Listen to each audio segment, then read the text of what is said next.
In this lecture, we will study the balance sheet of the glycolysis. In the previous lecture, we have studied the 10th step take place in the glycolysis. Balance sheet of glycolysis क्या है कि एक glucose molecule break होता है, कितने ATP formation होती है, और ये एटीपी फॉर्मेशन तो आपको पता है एरोबिक स्टेप में होती है, और एक आपको पता है एटीपी फॉर्मेशन किसमें होती है, एनारोबिक में। दोनों एटीपी में डिफरेंस है। जो एनारोबिक रेस्पिरेशन है उसमें 2 एटीपी बनते हैं, बट जो आपकी कौन सी एरोबिक रेस्पिरेशन वहां पे 36 या 38 एटीपी बनते हैं, और उसमें ग्लाइकोलिसिस कितने एटीपी बनाती है वो हमने इसमें क्या करना है, स्टडी। सबसे पहले देखो, आपको पता ही है, मैं स्टेप लिख रही हूँ फ्लो के अंदर कि कैसे कैसे इसके अंदर चलते। सबसे पहले देखो, ग्लूकोज कन्वर्ट होता है किसके अंदर, ग्लूकोज 6 फॉस्फेट में। ग्लूकोज 6 फॉस्फेट भी कन्वर्ट हो जाता है किसके अंदर, फ्रक्टोज 6 फॉस्फेट। फ्रक्टोज 6 फॉस्फेट भी कन्वर्ट हो जाता है किसमें, फ्रक्टोज 1,6 बिसफॉस्फेट। फिर ये कन्वर्ट होकर क्या बनाता है, ग्लाइसरएल्डिहाइड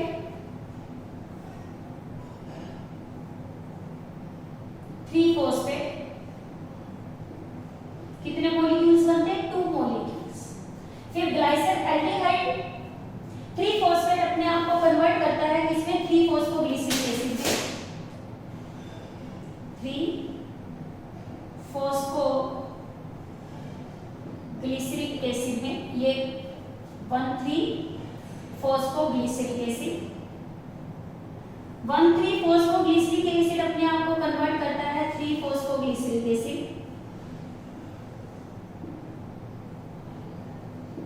फिर इसके बाद ये कन्वर्ट हो जाता है 2 फॉस्फोग्लिसरेट में।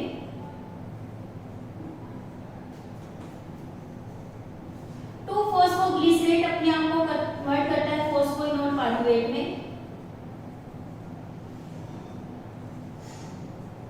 और फॉस्फोइनोल पाइरुवेट अपने आप को कन्वर्ट करता है किसमें, पाइरुवेट में। ये हमारे क्या है, स्टेप। यहां तक आपको पता है कि ग्लाइसरएल्डिहाइड बाद में अपना फिर एक आइसोमर में कन्वर्ट हो सकता है, जिसका नाम क्या है, डाई हाइड्रोक्सी एसीटोन फॉस्फेट। देखो, ये हमारा पूरा स्टेप है किसका, ग्लाइकोलिसिस का। यहां तक के जो स्टेप आपको पता है कौन से हैं, प्रिपेरेटरी फेज। कौन सा फेज, प्रिपेरेटरी फेज।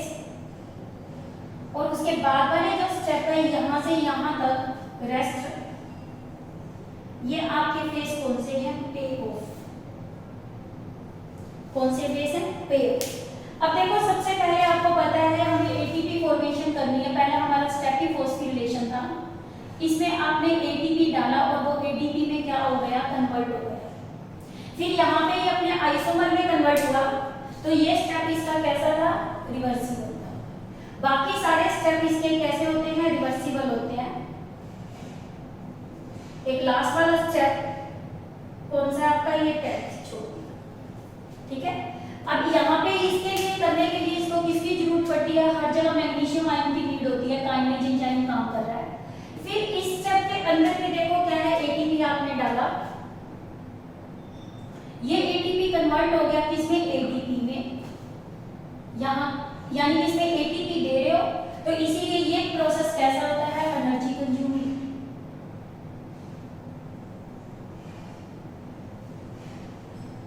और यहाँ पे अपने को ग्लाइसरएल्डिहाइड, यहाँ कितने मॉलिक्यूल्स बनते हैं हर किसी में, ये साइकिल में 2 मॉलिक्यूल्स बनते हैं। साइकिल यानी कि यहाँ पे 2 बार रिपीट होता है, 2 मॉलिक्यूल्स। अब इस स्टेप के अंदर क्या है, आपका ग्लाइसरएल्डिहाइड अपने आप को कन्वर्ट करता है किसमें, 1,3 किसके अंदर, बिसफॉस्फोग्लिसरेट। 1,3 बिसफॉस्फोग्लिसरेट में। तो यहाँ पे अब देखो क्या होता है, ग्लाइसरएल्डिहाइड है, तो यहाँ आप एक फॉस्फेट डालते हो, क्या डालते हो, फॉस्फेट। और ये फॉस्फेट कहाँ से आता है, फॉस्फोरिक एसिड से। और साथ में यहाँ डालते हो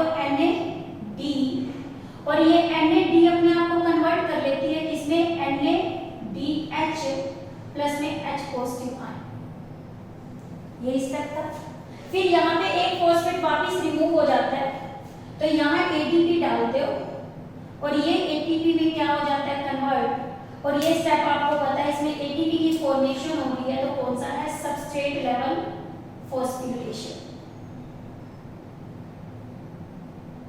ठीक है, या 3-फॉस्फो के बाद 2-फॉस्फोग्लिसरेट बनता है। यहाँ पे एंजाइम लिंकेज काम करता है, कोई एडीपी वगैरह नहीं देते, बट यहाँ पे क्या है, जब वो वाटर रिलीज हो जाता है, यहाँ वाटर रिलीज होता है, क्या हो रहा है, एक वाटर रिलीज होगा। स्टेप आपका कौन सा था, ये डिहाइड्रेशन।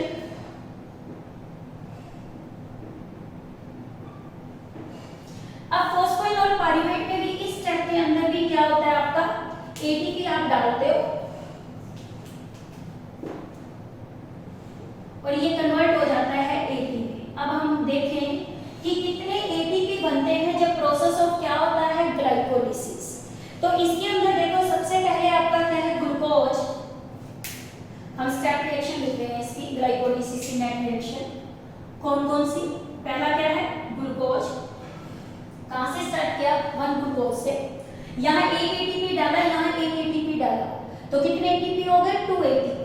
और पे ऑफ के अंदर देखो, यहाँ एटीपी 2 डाले और यहाँ भी आपने 2 डाले, 4 एटीपी डाले और 4 एटीपी निकल गए, यानी कि 2 एटीपी तो यहाँ कंज्यूम हो रहे हैं और यहाँ पे 4 एटीपी बन रहे हैं, तो एटीपी की फॉर्मेशन कितनी होगी, 2 की होगी। यानी कि इस रिएक्शन को जब हम प्रोसीड कर रहे हैं, तो ये प्रोसीड कैसे हो रही है, ग्लूकोज डालने के बाद इसमें आपने किसको डाला, एटीपी को। एटीपी 2 डाले थे और 4 एटीपी इसमें बन गए, और यहाँ पे 2 एटीपी बाहर आए, यहाँ 4 अंदर चले गए, क्योंकि साइकिल कितनी बार रिपीट हो रहा है, 4 बार।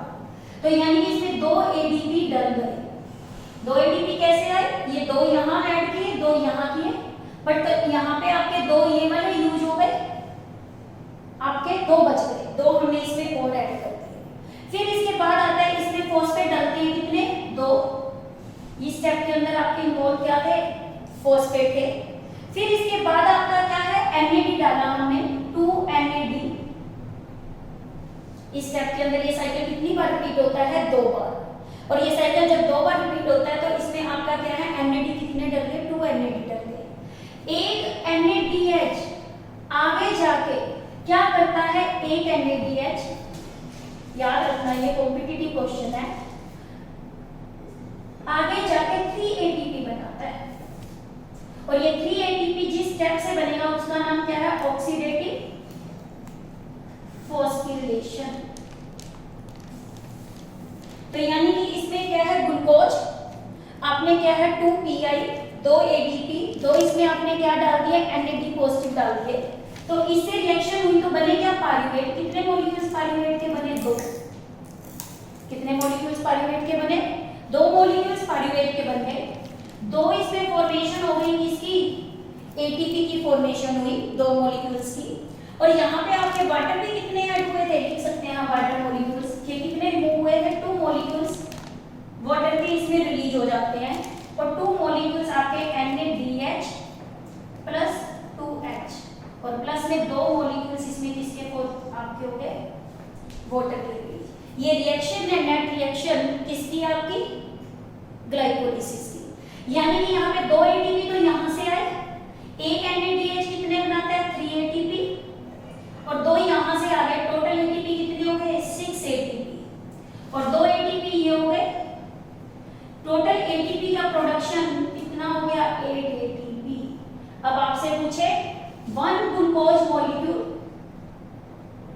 जब ब्रेक होता है तो कितने एटीपी बनाता है, 8 एटीपी बनाता है। कितने एटीपी बना रहा है, 8 एटीपी।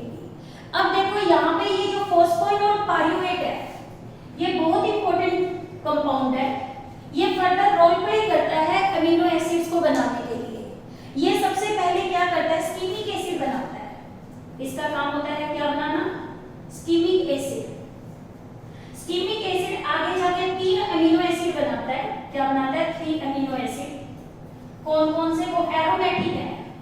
एरोमेटिक अमीनो एसिड कौन कौन से होते हैं, जो रिंग की फॉर्म में होते हैं, केमिस्ट्री में पढ़ोगे एरोमेटिक कौन कौन से होते हैं। इसके अंदर एक होता है ट्रिप्टोफैन, टीपी के नाम से इसको याद करते हैं, टी आगे भी आएगा वापिस। टी से ट्रिप्टोफैन, टी से टायरोसिन, पी से फिनाइल एलेनिन, फिनाइल एलेनिन, ये याद रखना। फॉस्फोइनोल पाइरूवेट ये आगे जाके अमीनो एसिड 3 बनाता है। और इस ट्रिप्टोफैन का काम है प्लांट का हार्मोन बनाना। प्लांट का हार्मोन कौन सा बनाता है? Auxin hormone. ये याद रखना कि प्लांट में ऑक्सिन हार्मोन, ये नीट का सबसे इंपॉर्टेंट क्वेश्चन है, आपका बाद में भी आएगा जब हम प्लांट ग्रोथ और डेवलपमेंट करेंगे कि ऑक्सिन हार्मोन को कौन बनाता है? Amino acid. ये अमीनो एसिड कौन सा है? ट्रिप्टोफैन। ये कैसे होते हैं? एरोमेटिक। और इसका नाम होता है IAA, इंडोल एसिटिक एसिड। क्या फुल फॉर्म होती है IAA की?